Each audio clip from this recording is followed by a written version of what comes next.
राष्ट्रपति चुनाव को लेकर गहमागहमी तेज हो चुकी है। चुनाव आयोग ने भी राष्ट्रपति चुनाव की तारीख का ऐलान कर दिया है।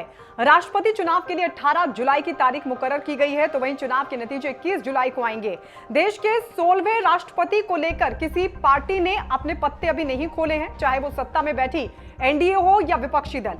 किसी ने भी राष्ट्रपति पद के लिए अपने उम्मीदवार का ऐलान नहीं किया है। हालांकि उम्मीदवार कोई भी हो, सवाल उठता है कि राष्ट्रपति चुनाव में मुकाबला कैसा होगा, कितना दिलचस्प होगा, किसके पास राष्ट्रपति चुनाव के लिए अपना उम्मीदवार जिताने का आंकड़ा है। जी हां, आंकड़ों की बात करें तो एनडीए राष्ट्रपति चुनाव में जीत के लिए जरूरी वोट के करीब दिखाई देता है, जबकि विपक्ष यानी कि यूपीए गठबंधन जीत के लिए जरूरी वोट से दूर।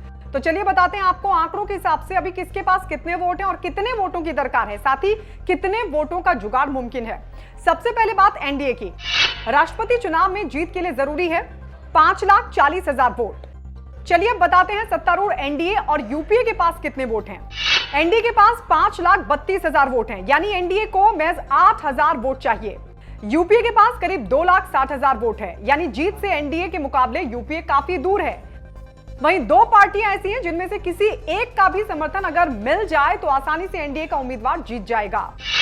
ये पार्टियां हैं बीजेडी और वाईएसआरसीपी।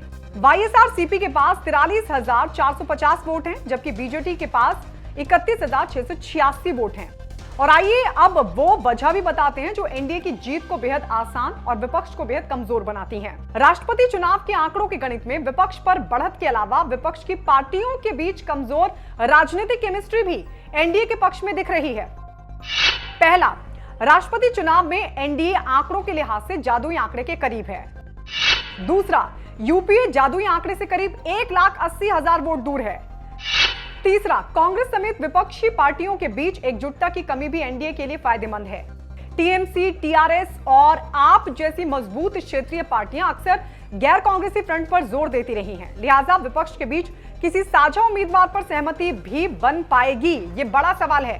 विपक्ष की तरफ से किसी साझा उम्मीदवार पर सहमति विपक्ष के लिए भी चुनौती है, लेकिन ये एनडीए के लिए राहत देने वाली बात है। आपको बता दें, संसद में बीजेपी की ताकत बढ़ी तो कुछ राज्यों में ताकत घटी है, यानी अगर 2017 के राष्ट्रपति चुनाव की बात करें तो पिछली बार के मुकाबले संसद के दोनों सदनों में बीजेपी की ताकत और संख्या बल बढ़ा है, लेकिन राज्यों की विधानसभाओं में घटी भी है। जैसे यूपी की ही अगर बात कर लें तो यूपी में बीजेपी की विधानसभा में ताकत कुछ कम हुई है। यही हाल मध्य प्रदेश, छत्तीसगढ़ और राजस्थान में भी बीजेपी का दिखाई देता है। हालांकि पश्चिम बंगाल की विधानसभा में बीजेपी ने अपनी ताकत जरूर बढ़ाई है। वहीं एनडीए के कुछ महत्वपूर्ण घटक दल भी पिछले चुनाव के मुकाबले इस बार एनडीए के साथ नहीं है, जैसे कि शिवसेना और अकाली दल अब एनडीए के साथ नहीं है। एनडीए का हिस्सा एआईएडीएमके तमिलनाडु विधानसभा में कमजोर हुई है। पिछले 5 साल में तमाम बदलावों के बावजूद और एनडीए के कमजोर होने के बावजूद आंकड़ों में एनडीए का संख्या बल पिछली बार यानी 2017 की तुलना में मजबूत ही दिखता है। हालांकि पिछली बार भी जादुई आंकड़े से एनडीए थोड़ा कम था और इस बार भी। पिछली बार एनडीए उम्मीदवार रामनाथ कोविंद को जादुई आंकड़े से ज्यादा वोट मिले थे और इस बार भी एनडीए का उम्मीदवार कोई भी हो, लेकिन जीत आसान दिखाई दे रही है।